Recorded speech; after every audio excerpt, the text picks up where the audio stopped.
ES Audio. From the Evening Standard in London, I'm Mark Blunden and this is The Leader.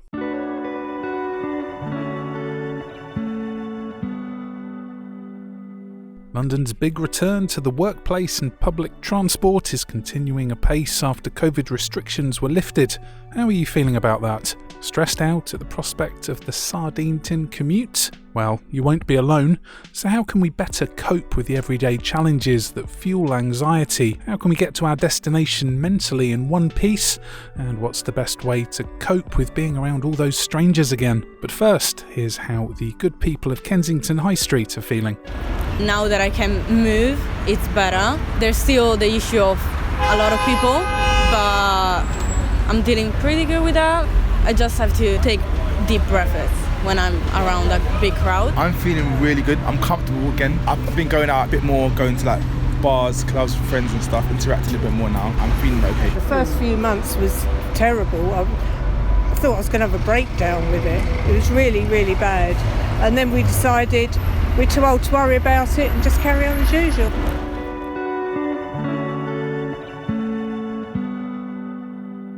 Luckily, we've got an expert right here for you.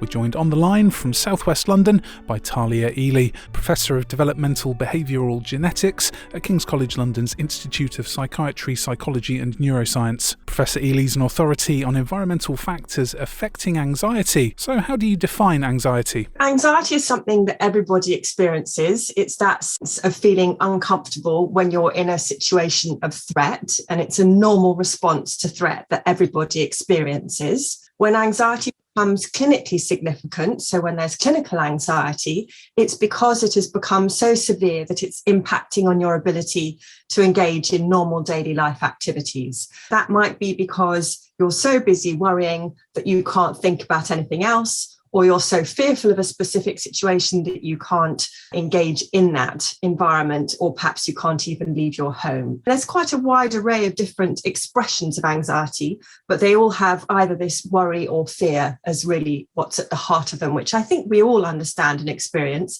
It's just that individuals with anxiety disorders experience that to a much stronger degree in a way that makes it difficult for them to undergo their normal lives. And are there physical symptoms? Absolutely. So one of the most common physical signs of anxiety is in your stomach.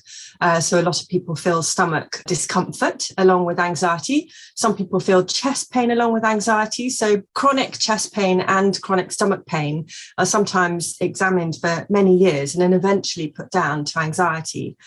Chest pain is particularly common in panic attacks. So panic attacks are when somebody is suddenly, very unexpectedly overwhelmed with a sense of anxiety. They're completely rigid with fear, and usually the heart beats very fast at that time. And some people think that they're experiencing a heart attack. And so panic attack and heart attack can feel somewhat similar and obviously are very, very physical experiences. Another perhaps slightly more unusual one is a sense of dissociation, of sort of things not being quite real and feeling a little bit separated from everybody else. What's your view on how the pandemic has affected people's anxiety? I think it's had different impacts on different people. So I think everybody had a state of heightened anxiety when it first began, because we were all in this very unexpected situation of uncertainty. And then I think as it played out, different things have happened with different people. So for some people for whom engaging in a kind of busy, active daily life with work and commuting and things,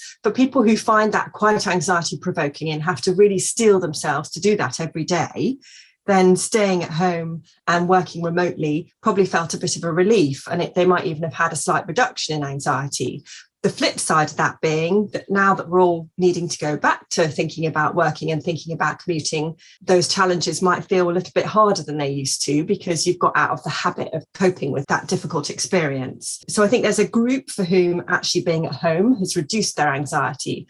What would be some of these typical worries, and do you have any tips on dealing with them, particularly on public transport? So obviously the main one is going to be to do with risk of catching COVID. That's clearly a new source of environmental threat for people, something that people are worried about that could lead to or exacerbate pre-existing anxiety. And I think with regard to that, the advice that the government, not just our government, all the governments have been giving of sensible hygiene, so wearing a face mask, ideally one of the FP2 2 face masks, which give a higher level of protection, and being very careful about hand hygiene before and after going on public transport.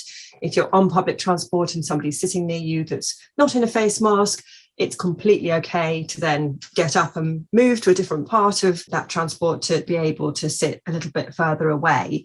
And I think the main thing is to try and keep in mind the likely level of risk that you're at. And if you're somebody that finds that hard and feels that any level of risk is overwhelming, then the most helpful thing to do can be to talk to peers that are in the same sort of situation as you and hear what their perception of the level of risk is. And that can help. And finally, what help's available if you're struggling with anxious feelings? One of the questions that interests me the most is trying to get better at working out what the right treatment is for any one individual. You could go down the route of taking medication, you could go down the route of psychological treatment, but even within each of those 2 groups, there's lots of different options. They're all approximately 50% successful. The most strongly evidence-based psychological treatment at present is cognitive behaviour therapy. And the cognitive part means your thinking patterns. And so somebody with anxiety will tend to have unusual thinking patterns where they're overly focused on threat.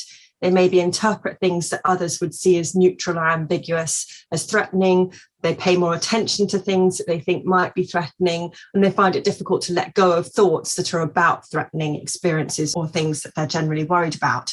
And so there's a mechanism called cognitive restructuring, where individuals are taught to challenge their thoughts and to try and neutralize them. The behavioral part relates to encouraging people to engage in behaviors that confront their fears. So, for example, somebody who's anxious about social situations, if you avoid them endlessly, they tend to end up feeling more and more frightening. Whereas if you confront them and engage in them, then you can slowly overcome your fear of them and learn that actually, while you might find it unpleasant on some levels, you might get sweaty hands and a horrible feeling in your stomach, you realise you can actually cope with it and get through it. And alongside those 2, you'd be taught sort of coping strategies, perhaps to do with focusing on your breath or other forms of relaxation that you can use at times of heightened stress. On the flip side, what are some of the benefits about getting back into the swing of things, IRL? Humans are very social animals. For lots of people, human contact and human interaction is just essential to their general well-being. So that might not be anxiety specifically, but just avoiding feeling low, as well as feeling worried or anxious or isolated or lonely. All of these things are going to have been exacerbated, particularly for individuals who live alone or live in poor accommodation that makes it difficult to be comfortable staying at home all day. And so for anybody, I think it is better to be in regular social contact with others. It brings us energy, it brings new ideas, it lifts us out of our own mindset, it distracts us. And being taken out of your own mind is one of the most helpful things with anxiety. It can be very difficult to stop the sort of repetitions of negative thought patterns that you get into, for example, ongoing worry that you just can't seem to escape from.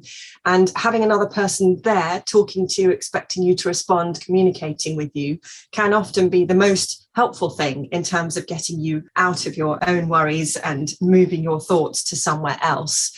And so if you are an individual that is experiencing anxiety, even though it might feel challenging to leave your house and start commuting again and cope with the possibility of there being COVID in the train carriage that you're in, actually the benefit of the human interaction that you're going to get at the end of that journey, I'm absolutely certain outweighs in almost all cases. So I think most people will be surprised how much they enjoy and appreciate a wider range of social interactions than we've had to get used to in the last couple of years.